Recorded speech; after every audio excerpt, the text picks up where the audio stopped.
अस्सलाम वालेकुम dear students, कैसे हैं आप लोग। जी हमने चैप्टर नंबर 3 का स्टार्ट किया था और चैप्टर नंबर 3 में सबसे पहले हमने उसका इंट्रोडक्शन देखा, बॉन्ड फॉर्मेशन की रीजन देखी, ऑक्टेट रूल, डुप्लेट रूल, वो उसके बाद हमने केमिकल बॉन्ड की डेफिनेशन और केमिकल बॉन्ड की टाइप्स, जो कि 4 टाइप्स थे, जिसमें सबसे पहले ionic bond, covalent bond, coordinate covalent bond और उसके बाद मेटेलिक बॉन्ड। आज का जो हमारा टॉपिक है that is the ionic bond. बेटा इस चैप्टर का सबसे इंपॉर्टेंट लॉन्ग क्वेश्चन है और इसमें हम सारी रीजन भी क्लियर कर रहे होंगे। आयनिक बॉन्ड को कैसे अटेम्प्ट करना है, कौन कौन सी हेडिंग देनी है, कौन सी डायग्राम बनानी है, कौन सी नहीं बनानी, वो सारी चीजें हम डिस्कस करेंगे। तो चलते हैं बेटा, long question ionic bond. Ionic bond की बात करें तो सबसे पहली बेटा बात यह है कि आयनिक बॉन्ड का दूसरा नाम इलेक्ट्रोवैलेंट बॉन्ड भी है। इलेक्ट्रोवैलेंट बॉन्ड बेटा ये भी इसको नाम दिया जाता है इलेक्ट्रोवैलेंट बॉन्ड। आयनिक बॉन्ड का दूसरा नाम इलेक्ट्रोवैलेंट बॉन्ड। डेफिनेशन की तरफ बेटा मूव करते हैं आयनिक बॉन्ड की।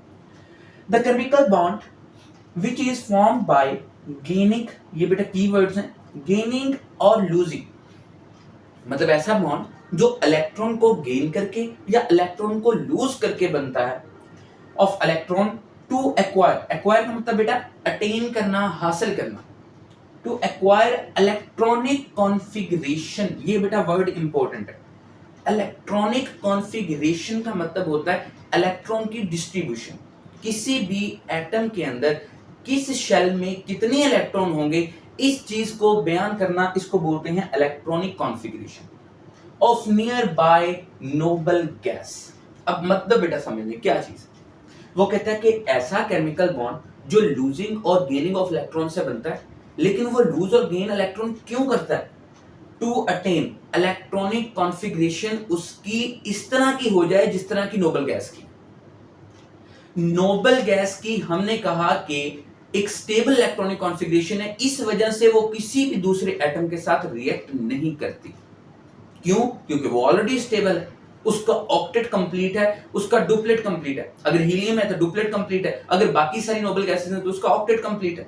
और ऑक्टेट कंप्लीट होने का मतलब क्या है कि उसके वैलेंस शेल में 8 इलेक्ट्रॉन मौजूद है। और यही वजह है कि आयनिक बॉन्ड में बॉन्ड बनता क्यों है, क्योंकि दोनों एटम जिनके दरमियान बॉन्ड बनेगा उन्होंने अपना ऑक्टेट कंप्लीट करना है, अपने वैलेंस शेल में 8 इलेक्ट्रॉन कंप्लीट करने, और किसकी नकल करनी है, किस जैसा बनना है, नोबल गैस जैसा बनना है। क्योंकि नोबल गैस भी स्टेबल है और हर एटम स्टेबल होना चाहता है लाइक नोबल गैस। बेटा क्लियर होगी डेफिनेशन इसकी। सबसे पहले तो गेनिंग और लूजिंग इलेक्ट्रॉन वाला कॉन्सेप्ट है, दूसरा अटेनिंग या acquiring of electronic configuration of near by noble gas. Near by का मतलब इसलिए यूज हुआ है बेटा क्योंकि पीरियोडिक टेबल में हर एक पीरियड होता है, जो हॉरिजॉन्टल रोज होती है ना, उसमें पीरियड्स मौजूद होते हैं, 7 पीरियड्स, और हर एक पीरियड में एक नोबल गैस है। फर्स्ट पीरियड की बात करें उसमें हीलियम है, तो उसमें 2 ही एलिमेंट है, हाइड्रोजन और हीलियम। और हाइड्रोजन चाहता है वो किस जैसा बन जाए, हीलियम जैसा। हर एक एटम स्टेबिलिटी ढूंढता है, हर एक atom attain the stability and minimise the reactivity, और हमने इंट्रोडक्शन वाले टॉपिक में ये भी पढ़ा था, टू मिनिमाइज द एनर्जी। और यहां पर एनर्जी का मतलब रिएक्टिविटी को ही हम लेते हैं। जी नेक्स्ट मूव करते हैं बेटा, डेफिनेशन क्लियर। डेफिनेशन के बाद ये कंडीशंस बेटा लिख लीजिए, ये बुक में नहीं लिखी हुई, मैं अपनी तरफ से लिखवा रहा हूं। कंडीशंस ये कि कोई भी आयनिक बॉन्ड में उस वक्त आयनिक बॉन्ड कंप्लीट नहीं होता जब तक कि कंप्लीट ट्रांसफर ऑफ इलेक्ट्रॉन, जब तक कि एक एटम से दूसरे एटम की तरफ कंप्लीट ट्रांसफर ऑफ इलेक्ट्रॉन ना हो जाए। मतलब गेनिंग और लूजिंग, इसमें एक एटम गेन करेगा और दूसरा लूज करेगा, इस वजह से जो लूज करेगा उसका इलेक्ट्रॉन जो गेन करेगा उसकी तरफ पूरे का पूरा ट्रांसफर हो जाता है। तो कंप्लीट ट्रांसफर ऑफ इलेक्ट्रॉन, आगे ये भी लिख सकते हैं from one atom to another atom, one atom to another atom, यहां पर बेटा लिख देता हूं एन अदर एटम। तो ये बेटा हमारे पास कंडीशन होनी चाहिए, complete transfer of electron from one atom to another atom, एक एटम से दूसरे एटम में कंप्लीट ट्रांसफर होना चाहिए। नेक्स्ट बेटा कैटाइंस एंड एनाइंस फॉर्मेशन, कोई भी एटम उस वक्त तक रिएक्ट नहीं करता जब तक कि उसका कैटाइंस और एनाइंस बन जाए। मैं कहता हूं दो एटम है उनको रिएक्ट करवाना है तो वो क्या ऐसे रिएक्ट कर जाएंगे? वो पहले बेटा जब उसको एनर्जी दी जाती है तो वो उसके आयंस बनते हैं, पॉजिटिव बने या नेगेटिव बने, फिर वो आयंस के दरमियान रिएक्शन होता है। अकेला एटम जो रिएक्ट करता है उसकी रिएक्टिविटी बहुत कम होती है, और जब आयंस बनते हैं तो उसकी रिएक्टिविटी ज्यादा हो जाती है क्योंकि उनके ऊपर चार्जेस आ जाते हैं। नेक्स्ट कंडीशंस बेटा, सबसे पहले डेफिनेशन, डेफिनेशन के बाद कंडीशंस, कंडीशंस के बाद एग्जांपल्स एंड एक्सप्लेनेशन। एग्जांपल्स देख लेते हैं। एग्जांपल में बेटा सोडियम क्लोराइड, कैल्शियम क्लोराइड, ये दोनों एग्जांपल्स की हमने एक्सप्लेनेशन पढ़नी है जो कि बुक के अंदर लिखी है, और ये लॉन्ग क्वेश्चन कंप्लीट करेंगे इन दोनों के एक्सप्लेनेशन। बाकी इसमें इसके अलावा एल्यूमिनियम ट्राइक्लोराइड, ये भी एक आयनिक बॉन्ड फॉर्मेशन है। पोटेशियम क्लोराइड, ये भी एक ionic bond. Magnesium fluoride, sodium fluoride, caesium fluoride, calcium fluoride. अच्छा बेटा आयनिक करैक्टर मतलब जिसमें आयनिक बॉन्ड ज्यादा स्ट्रांग होता है। पूरे पीरियोडिक टेबल में सबसे ज्यादा जो इलेक्ट्रोनेगेटिव एलिमेंट है वो फ्लोरीन है, फ्लोराइड। और पूरे पीरियोडिक टेबल में सबसे ज्यादा जो इलेक्ट्रोपॉजिटिव है वो बेटा सीजियम है, मेटल है। इनमें जो बॉन्ड बनता है वो बेटा सबसे मजबूत आयनिक बॉन्ड बनता है। सीजियम फ्लोराइड के अंदर जो मौजूद आयनिक बॉन्ड है वो सबसे मजबूत और इसमें सबसे ज्यादा आयनिक करैक्टर मौजूद होता है। ये बेटा याद रखिएगा, एमसीक्यू बुक में नहीं लिखा हुआ, ये जस्ट फॉर इंफॉर्मेशन कि सीजियम फ्लोराइड में सबसे मजबूत आयनिक बॉन्ड, सबसे ज्यादा आयनिक करैक्टर मौजूद होता है। नेक्स्ट बेटा सोडियम क्लोराइड। सोडियम क्लोराइड की फॉर्मेशन देखनी है हमने वन बाय वन। पहले ये एग्जांपल एक्सप्लेन करनी है, फिर हमने कैल्शियम क्लोराइड एक्सप्लेन करना है, और हर एग्जाम्पल को किस तरह बेटा अटेम्प्ट करना है वो मैं इधर समझाता हूं। सबसे पहले तो सोडियम क्लोराइड, और सोडियम क्लोराइड फॉर्मेशन के अंदर दो एटम्स इन्वॉल्व होते हैं, और वो दो एटम कौन से हैं? सोडियम और क्लोरीन। कौन सा? सोडियम और क्लोरीन, ये दो एटम्स बेटा इन्वॉल्व होते हैं। अब दो एटम्स लिखने के बाद उसमें आपने electronic configuration of each atom, हर एक एटम की इलेक्ट्रॉनिक कॉन्फ़िगरेशन लिखनी है, और वो कौन कौन से एटम है? एक सोडियम है और दूसरा क्लोरीन। सोडियम का atomic number 11, you know very well. और इसकी इलेक्ट्रॉनिक कॉन्फ़िगरेशन देखें तो सोडियम पहले KLm, और K के अंदर आपको पता है कि 2 इलेक्ट्रॉन, L के अंदर 8 और M के अंदर 1 इलेक्ट्रॉन अगर फिल करें तो हमारे पास 11 इलेक्ट्रॉन पूरे हो जाते हैं। इधर भी K के अंदर 2, 8 और 1। और इसमें अगर हम ये तादाद ना लिखें बल्कि ये इलेक्ट्रॉन को रिप्रेजेंट कर दें कि पहले शेल में ये 2 इलेक्ट्रॉन, दूसरे शेल में 8 इलेक्ट्रॉन, और fourth one only single electron. ये बेटा सोडियम की इलेक्ट्रॉनिक कॉन्फ़िगरेशन में इलेक्ट्रॉन को रिप्रेजेंट करना इन दी शेल्स एंड सबशेल्स। शेल के अंदर हमने ये शेल की इलेक्ट्रॉनिक कॉन्फ़िगरेशन देख ली है, KLm, यहाँ पर 1 इलेक्ट्रॉन। अब हमने देखना है इसका ऑक्टेट कंप्लीट है, क्योंकि हर एटम चाहता है कि उसका ऑक्टेट कंप्लीट हो। KLm सबसे पहले देखना होता है इसका बैलेंस शेल कौन सा है, और बैलेंस शेल कौन सा है? M, क्योंकि ये सबसे बाहर की तरफ मौजूद है। बाहर वाले शेल के अंदर इलेक्ट्रॉन कितने मौजूद है? 1। हमें कितने चाहिए ऑक्टेट पूरे करने के लिए?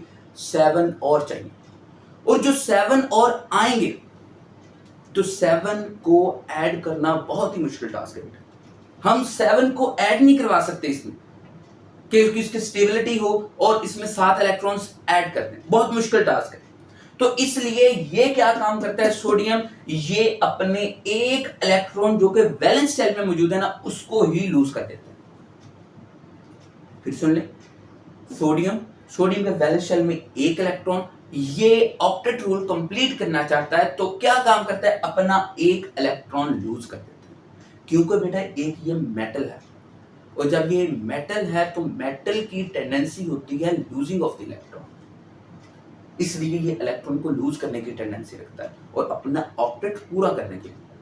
तो यही वजह है कि सोडियम अपना 1 इलेक्ट्रॉन लूज कर देगा और गेन कर लेगा स्टेबिलिटी, गेन कर लेगा electronic configuration of the noble gas, gain कर लेगा ऑक्टेट रूल की कंफर्मेशन। अब इसमें अगर एक इलेक्ट्रॉन ये रिमूव करें तो पीछे वैलेंस शेल कौन सा रह जाएगा, एल शेल, और एल शेल में कितने इलेक्ट्रॉन, 8, इसका ऑक्टेट कंप्लीट हो गया। इसका ऑक्टेट कंप्लीट होने के लिए क्या करेगा, ये अपने लूज करेगा एक इलेक्ट्रॉन। दूसरी इलेक्ट्रॉनिक कॉन्फ़िगरेशन क्लोरीन। अब क्लोरीन के अंदर 17 इलेक्ट्रॉन्स, 17 इलेक्ट्रॉन है तो फिल करते हैं बेटा। सबसे पहले फर्स्ट शेल के शेल के अंदर 2 इलेक्ट्रॉन, एल शेल के अंदर 8 इलेक्ट्रॉन, 17 पूरे करने, ये 10 हो गए और 7 और है, तो एम शेल के अंदर यानी कितने इलेक्ट्रॉन है, 7। एम शेल के अंदर 7 इलेक्ट्रॉन इधर फिल भी कर लेते हैं। पहले शेल में बेटा 2, दूसरे शेल में 8 और तीसरे शेल में 7।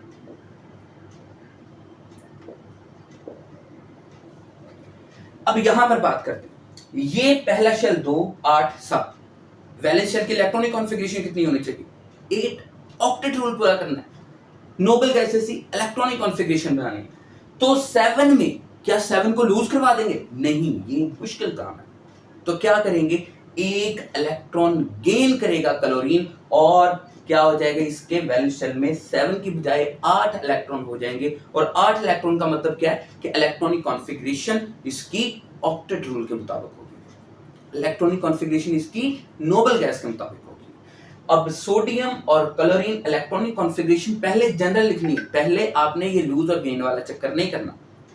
सबसे पहले sodium chloride formation, sodium chloride लिखती है, उसके बाद इलेक्ट्रॉनिक कॉन्फ़िगरेशन लिखेंगे। इसी तरह बिल्कुल बेटा डायग्राम बनाएंगे। बुक में जो डायग्राम बनी है उसने सिर्फ और सिर्फ वैलेंस शेल शो किया है इस डायग्राम के अंदर, तो आप ये तीनों शेल शो कर सकते हैं क्योंकि के, एल, एम तीनों इन्वॉल्व होते हैं। उसके बाद फॉर्मेशन ऑफ आयंस, यहां पर ये वो सारी चीज करनी है जो मैंने आपको समझाई।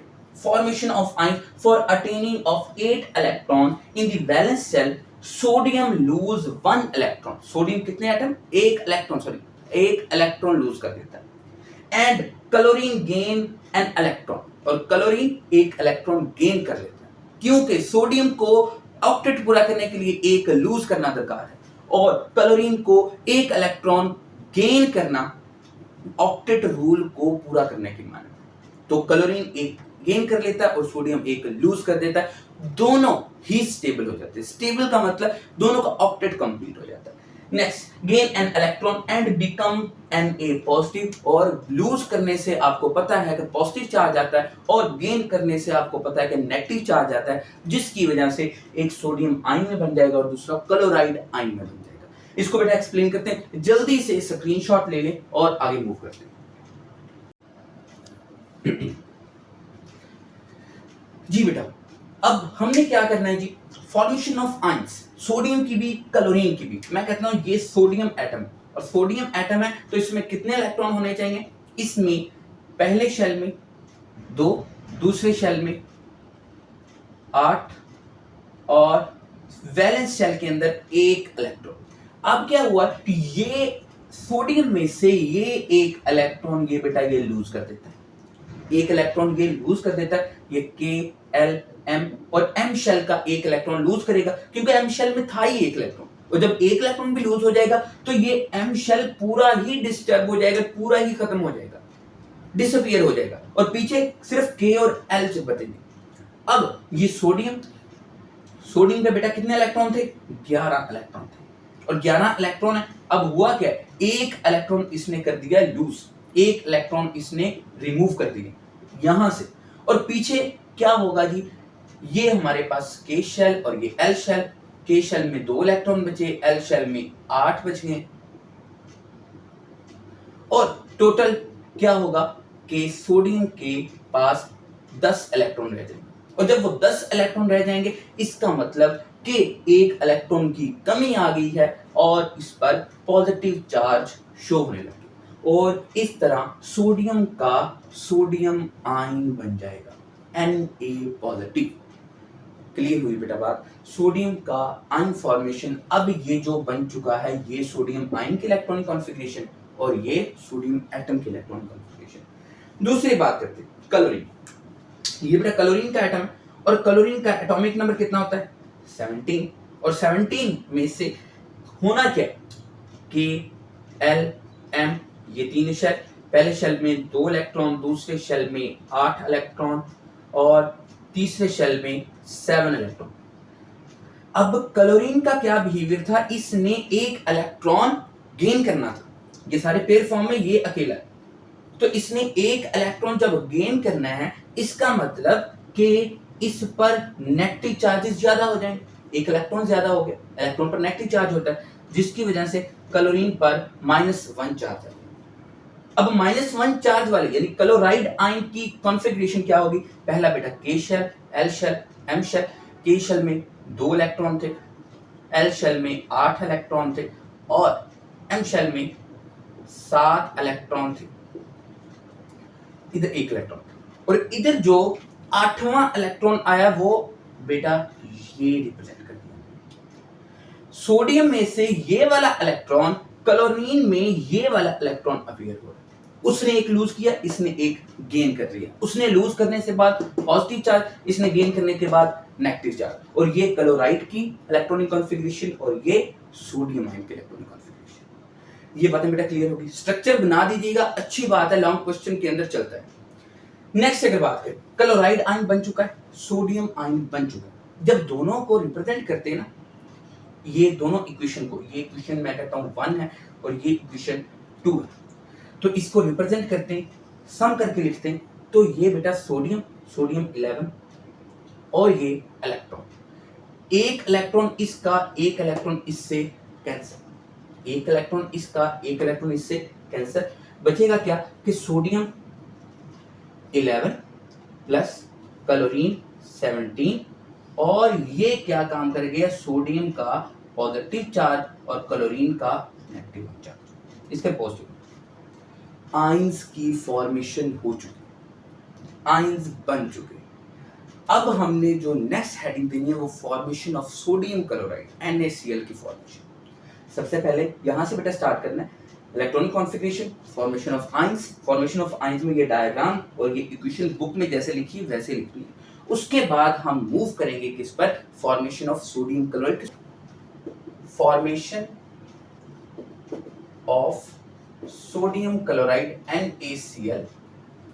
और फॉर्मेशन ऑफ सोडियम क्लोराइड कब बनेगी, जब आयंस आपस में मिलेंगे, और आयंस कौन कौन से बन चुके हैं, sodium positive ion Na positive 1 plus Cl negative 1, ये दोनों आपस में, इस पर पॉजिटिव चार्ज, इस पर नेगेटिव चार्ज, पॉजिटिव एक और नेगेटिव एक दूसरे को क्या करेंगे, अट्रैक्ट करेंगे, और अट्रैक्ट करेंगे तो इन दोनों के मिलने से, क्योंकि पॉजिटिव 1 नेगेटिव 1 चार्ज को न्यूट्रलाइज कर देगा और बदले में बन जाएगा NaCl सोडियम क्लोराइड, और ये बेटा नमक का फॉर्मूला है, सॉल्ट का फॉर्मूला है, और ये सॉलिड फॉर्म में एग्जिस्ट करता है।